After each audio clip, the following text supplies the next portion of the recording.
নমস্কার বন্ধুরা, পরিবেশন করছি সাহিত্যিক চন্দ্রানী মিত্র বোসের তিস্তার ডায়েরি থেকে গদ্য ভাবনা রুটি।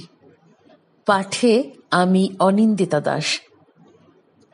রুটি মানেই ফুলকো রুটি। আহা, স্বাদে বর্ণে গন্ধে তার স্বকীয়তা একেবারে ওই শারদ প্রাতে পাতায় পড়া শিশিরের মতোই। পরোটা, লুচি মোটেই তারা রুটির সমগোত্রীয় না। তারা তো উঁচু উঁচু আকাশ ছোঁয়া অট্টালিকার মাঝে ওই এক ফালি বারান্দা দেওয়া কাঁচের ঘরের আসবাবপত্র। রুটি রুটি সে তো গ্রাম ছাড়া ওই রাঙামাটির পথ ধরে মাটির উঠোনে, মাটির উনুনে, কাঠের আগুনে ফুলকো হয়ে অপেক্ষায় মাঠ থেকে আসা মানুষটার কলাই করা থালায় একের পর এক উড়ে উড়ে চলে যায়। তুলে আনা পুকুরের পাড় থেকে কলমি শাকে আজ তেল নেই, নুনটাও বাড়ন্ত ওই নারকোল মালা ধুয়ে মুছে যেটুকু। রাস্তা পেরিয়ে গ্রাম ছেড়ে শহরের রাস্তা। যাবি বউ কাজ খুঁজতে? হাসে সৌদামিনী, গরম আগুনের ছোঁয়ায় ফর্সা মুখে লালের লালিত্য। এমন রুটি বানিয়ে বেচবো আমরা, সাথে সাদা আলুর তরকারি। হাসে বউ। আলুর তরকারি, তাতে কাঁচা তেল ছড়িয়ে দিত মা নামানোর আগে। কালো জিরে ফোড়ন দিয়ে এক ছুটে গাছের কাঁচা লঙ্কা আনতে যেত। হাপুস হুপুস ঝালে চোখের জলের সাথেই রুটি। আহা হা, এবার পুজোয় রাঁধবে একদিন সে ফুলকো রুটি আর সাদা আলুর তরকারি, কাঁচা তেল ওপরে ছড়ানো, গাছের লঙ্কা একটু চিড়ে। স্বপ্ন ভাঙে।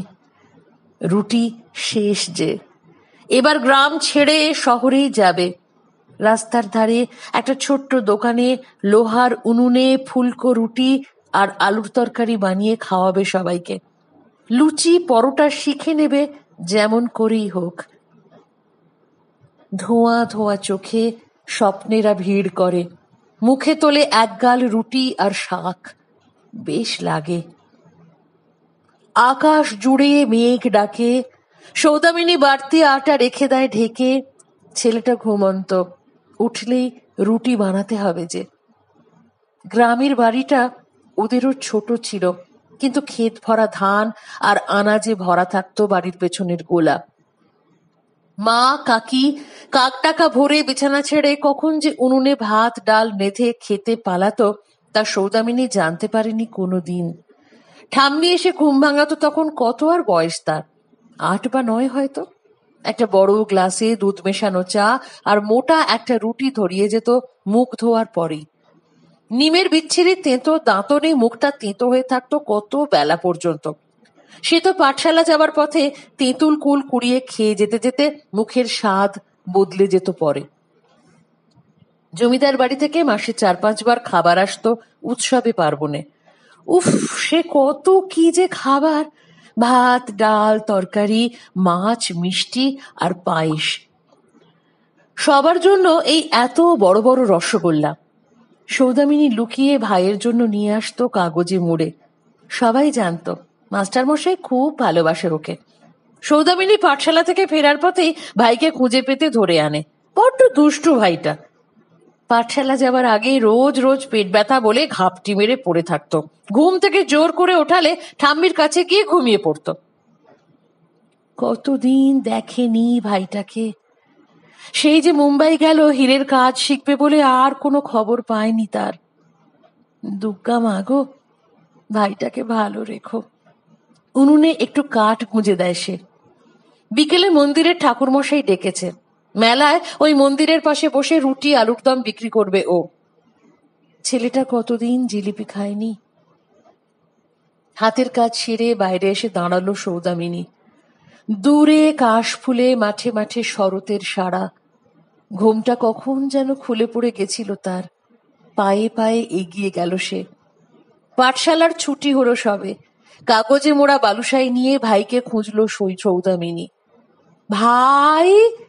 দেখ তো কি এনেছি,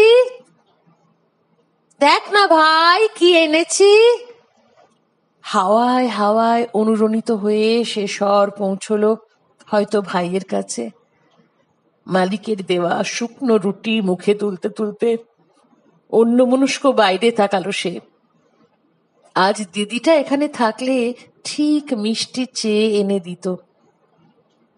সৌদামিনী ধীরে ধীরে উঠোনে পা রাখে, ঘুমন্ত ছেলেকে বুকে জড়িয়ে নেয়, যতদিন পারে আঁচলে বেঁধে রাখতে।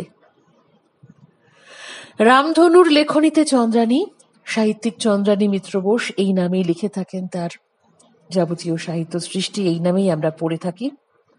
তিস্তার ডায়েরি এই সিরিজে রুটি এই গদ্য ভাবনাটি আপনাদের সামনে পরিবেশন করলাম আমি, অনিন্দিতা দাস। নমস্কার।